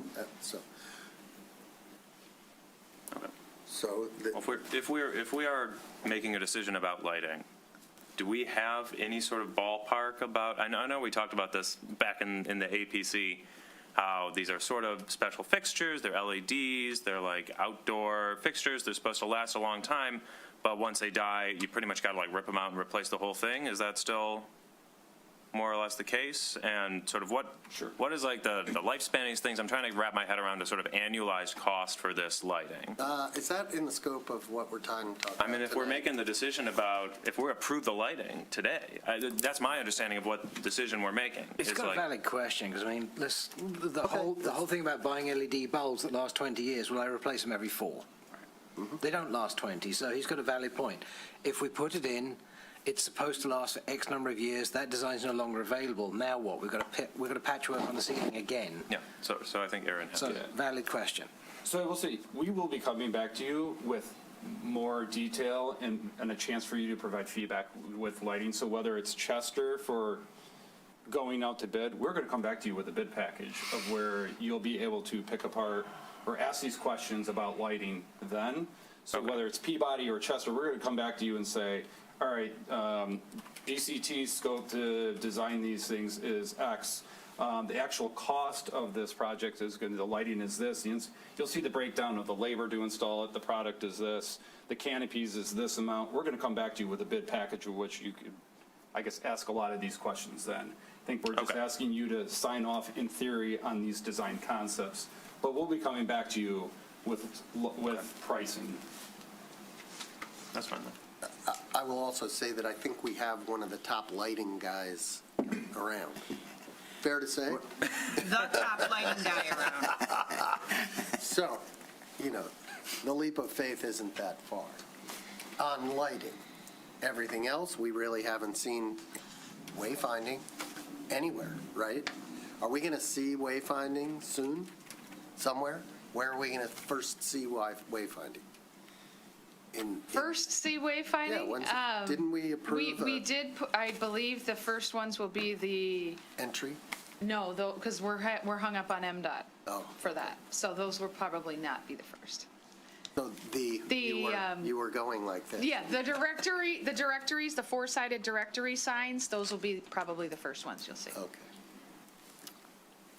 Pleasure of the commission.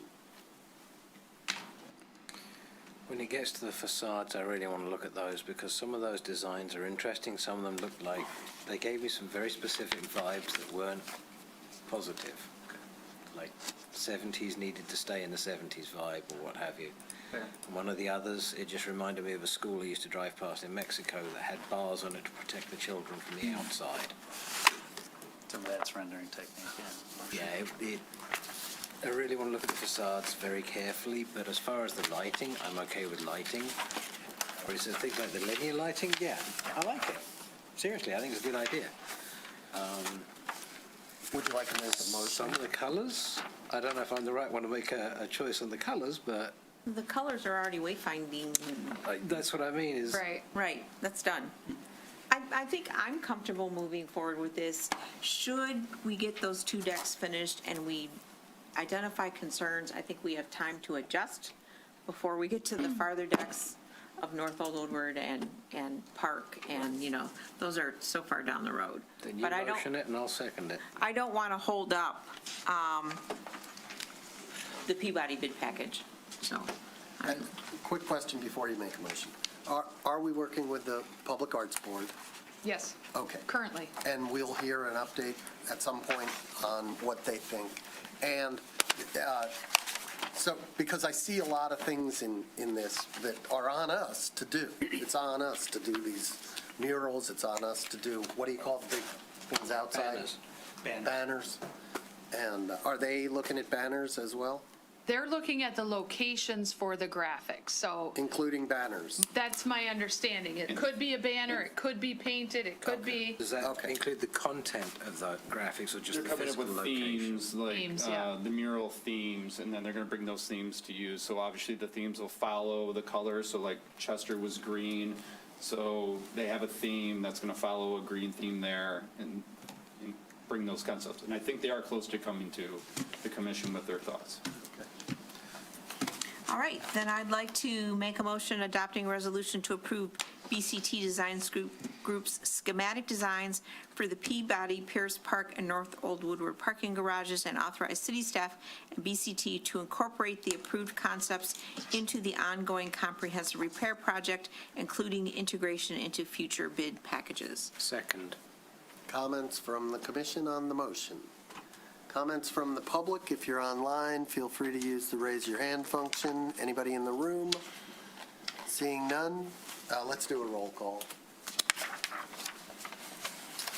Mayor Pro Tem Anthony Long. Yes.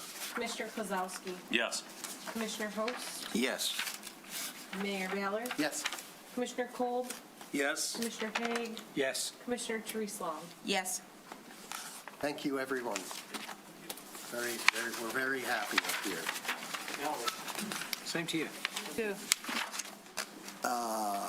We move on to item D, a resolution to approve the Birmingham Museum 2026-28 strategic plan, and on the occasion of your 15th anniversary, or whenever that is this year. Yeah, I know. I'm a little grayer than when I started, I will say that. So, good evening, Commissioners, and I'm here to go over the proposed Birmingham Museum 2026-2028 strategic plan. I'd like to summarize briefly, and then you may have questions, but let me just begin by saying, by 2024, the museum had met or exceeded its previous strategic plan objectives. Our accomplishments really strengthened the museum in multiple ways across several areas, internally and externally. And the museum board, when it was time to look at a new strategic plan, wanted to build on these accomplishments, but to actually kind of start over from the ground up, in a sense, to kind of take the temperature on what's going on now in the museum field. What's the impact of the COVID-19 pandemic? What are our neighbors in other historical museums around here doing, et cetera. So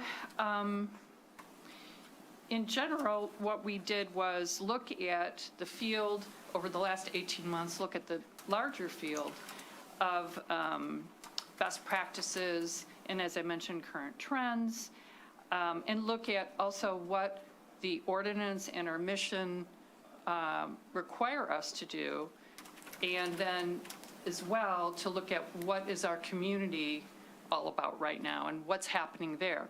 And so the resulting strategic plan led to 3 priorities to reflect all of these different factors. We used those 3 priorities to create a survey, and the results of the survey, 155 people responded, demonstrate pretty enthusiastic support for the priorities that we identified. So the final strategic plan does have a little bit more detail. You have it in your packet. I'm sure you've reviewed it, but I wanted to just highlight a couple of things. The survey results themselves begin on page 7 of the plan. And the plan itself is pretty straightforward. It begins on page 17, and it kind of identifies what those priorities are. Under each priority, which is kind of the 30,000-foot view, is a goal. And then under each goal are measurable objectives. The plan also calls for a formal review every 3 years or so, and ongoing progress will be discussed at every museum board meeting on a regular basis. So we'd like to implement the plan at the beginning of January, if possible. And are there any questions?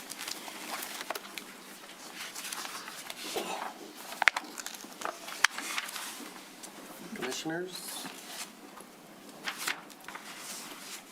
Sure.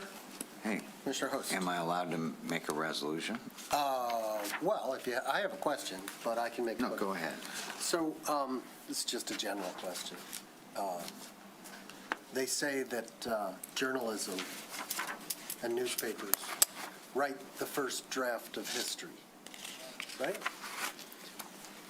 How do you in your industry, if you want to put it that way, your discipline, react when there are no longer journalists writing the first draft? That is an interesting question. I'm not going to say that I have much of an answer off the top of my head, but what I would tell you is that the way that events are recorded has changed dramatically. So how they used to be recorded and in our historical sense is what we rely on when we go back in time to see, what happened, what do we know about this event, how do we find out about that. What we have today are multiple ways of recording events and sifting through all those different personal videos, Facebook content, everything from TikTok to handwritten notes. It's actually diversified tremendously. So how people will be interpreting that 10, 20, 30 years from now, I'm not sure. But what we're facing is the challenge to take what we know about the past and sift through it and expand its accessibility in the present, usually through some form of digitization, because our goal really is to make information available and allow the public to draw its own conclusions as much as possible. Thank you. You're welcome. I definitely would like a motion. I'd like to make a motion, a resolution to approve the Birmingham Museum 2026 through 2028 strategic plan. Second. Motion second. Does this require a roll call? No. No? All those in favor? Aye. Any opposed? Passes unanimously. Thank you very much. Thank you very much. Ms. Pilak. We move on to item E, commission items for future discussion. A motion is required to bring up the item for future discussion. The next reasonable agenda, no discussion on the topic will happen tonight. Commissioner Host. Hey, I want to point out, we have our organizational chart, and we report to the citizens. Why? Because this particular resolution is of very much importance to that community, and it will be to all of our residents. I'd like to make a motion to discuss the special assessments on Arlington Shirley and the city's designation of, quote, major roads, unquote. Okay, we have a motion. Is there a second? There will be no discussion on the topic tonight. I'll second. Okay.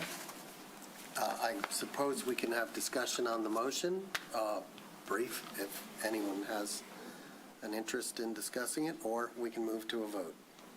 I think it's premature, given that we need to look at this topic in whole, not by individual streets. Oh, my question would be, when are we going to do that? We do have a legal opinion also on Arlington Shirley, I believe. I mean, I saw something. I've already rendered a legal, Right. an attorney-client privilege communication about that particular issue.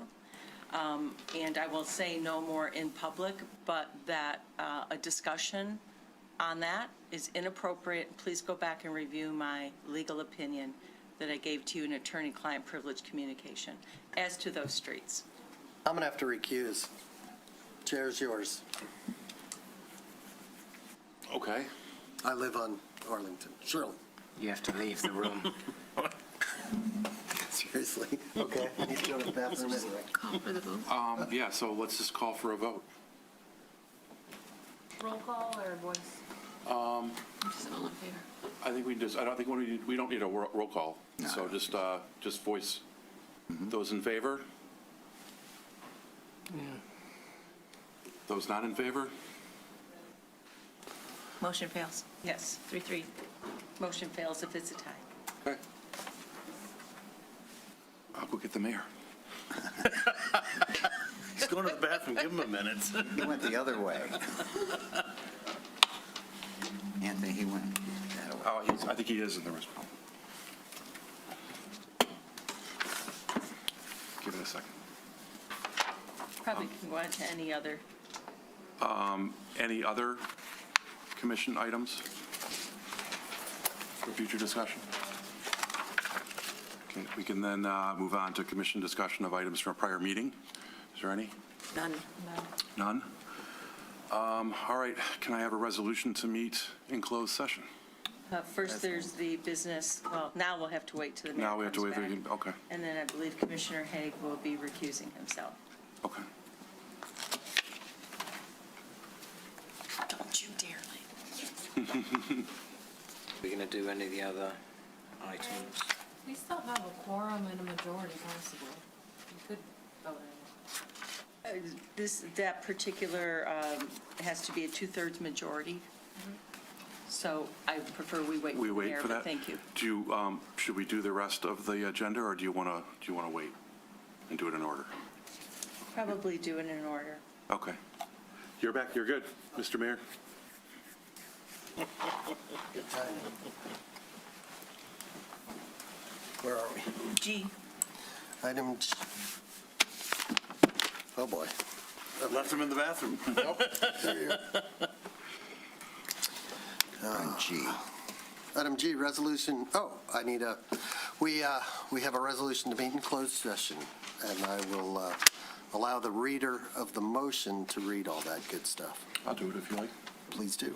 I'd like to make a resolution to meet in closed session pursuant to MCL 15.268, Section 8(1)E of the Open Meetings Act, to discuss the pending litigation entitled the Community House Association, Birmingham, Michigan, Oakland County Circuit Business Court Case Number 2025-219218 CB. That's before the Honorable Michael Warren, and to consider the purchase or lease of real property up to the time of an option to purchase or lease that real property is obtained pursuant to Open Meetings Act MCL 15.268 closed sessions, permissible purposes, Section 8(1)D. Second. Roll call, please. Mayor Pro Tem Long, Yes. Commissioner Therese Long, Yes. Commissioner Cole, Yes. Commissioner Haig, Recused. recused, Mayor Ballard, Yes. Commissioner Host, Yes. Commissioner Kozowski. Yes. Okay, we'll do that in a moment. Removed from the consent agenda, we have nothing. Communications, we have none. Reports, we have a notice of intention to appoint to the Multimodal Transportation Board, notice of intention to appoint to the Parks and Recreation Board. We have a couple notice of intention to appoint to the Advisory Parking Committee pending, just if anybody's listening and wants to join. Commissioner comments. Any commissioner comments?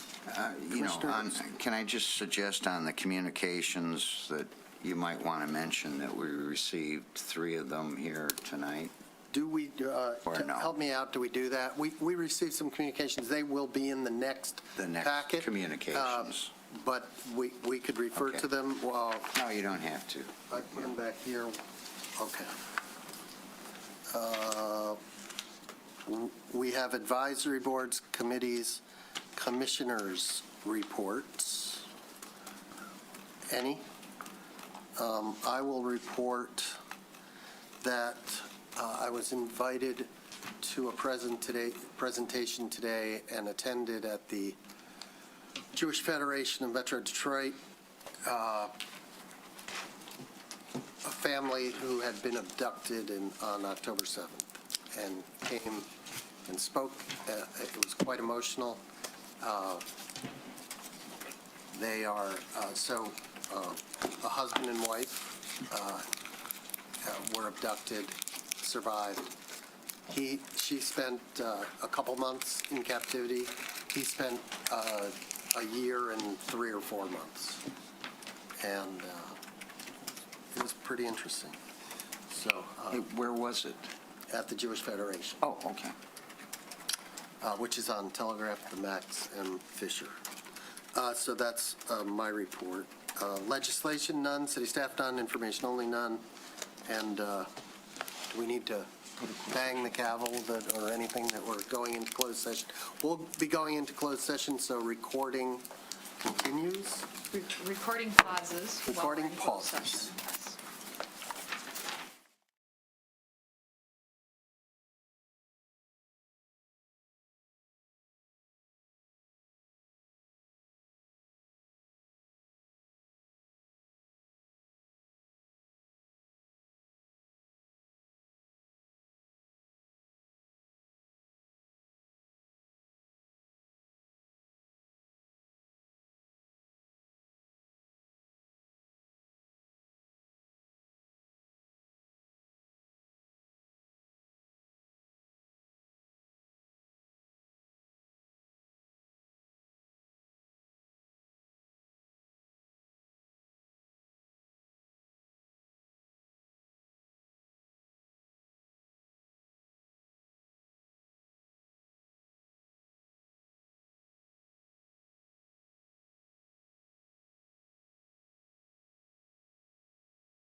Recording, is that? Oh, excellent. We've just returned from a closed session in which we discussed attorney-client privilege information and possible acquisition of real estate. Topic, of course, was the community house. Since our last meeting, there have been several developments which I would like to outline. But first, I'd like to direct the community's attention to a book that was published by the community house itself in 1993 entitled The Heart of Birmingham, The Community House Story by Betty and Frank Angelo. This rich and impassioned history of the community house affirms the city's position in no uncertain terms about the intention of the founders. And I quote from the 1930 Deed of Trust: to encourage, engage in, and carry on social, philanthropic, and civic activities among and for the residents of the village of Birmingham, Michigan, and to provide and maintain a center therefore by acquiring, leasing, purchasing, improving, and maintaining adequate real and personal property. I encourage everyone to read it, and it will be made available on the homepage of the city's website soon, or it's already there. Since our last meeting, efforts to talk to the community house management and legal team, which I hasten to add began well before we filed suit, have continued. As a potential acquirer, we have requested a tour of the building and the opportunity to inspect it and learn about its condition and maintenance cost. On the legal front, our case has been assigned to the business court of the Oakland Circuit Court, which will hear our request for a temporary restraining order at which both parties, the city and the community house, will be permitted to speak. And I want to clarify something. The court did not deny our request for a temporary restraining order. It simply said it wanted to hear from both parties before ruling on it. In the community, it's fair to say that the threat of a sale has motivated residents far more than the revitalization effort undertaken by management of the community house. We have letters tonight from two groups which will be published in our next commission packet. Parents at the Early Childhood Center who want to see the ECC continue have come forward and offered to donate their time and skills to managing the center and continuing operations. Another group of residents with strong ties to the arts and philanthropic communities, passionate about saving the community house, has formed the Visionary Arts Council to help jumpstart programming and fundraising. This is being led by acclaimed photographer and Birmingham resident Linda Solomon, and you can find her on the internet and join the effort. Finally, a word to the community. This has always been our house. Not the city's house, but the community's house. This is why we filed our lawsuit, and it's why we will persist. The administrators and boards of directors who have come and gone over the home's 100-year history have been mere temporary occupants of what is and always will be the community's house. To the Senior Men's Club, the Rotary Club, and all the other organizations and individuals who once called the house home and contributed to it mightily, we aim to ensure that it remains the community's house, and we hope and expect that someday you will find it in your hearts to return. And to all others, young and old, I ask that you join us with optimism and hope in rebuilding a house rich in programming that all of us can call home. Thank you. With that, Motion to adjourn. second. All in favor? Aye. Adjourned.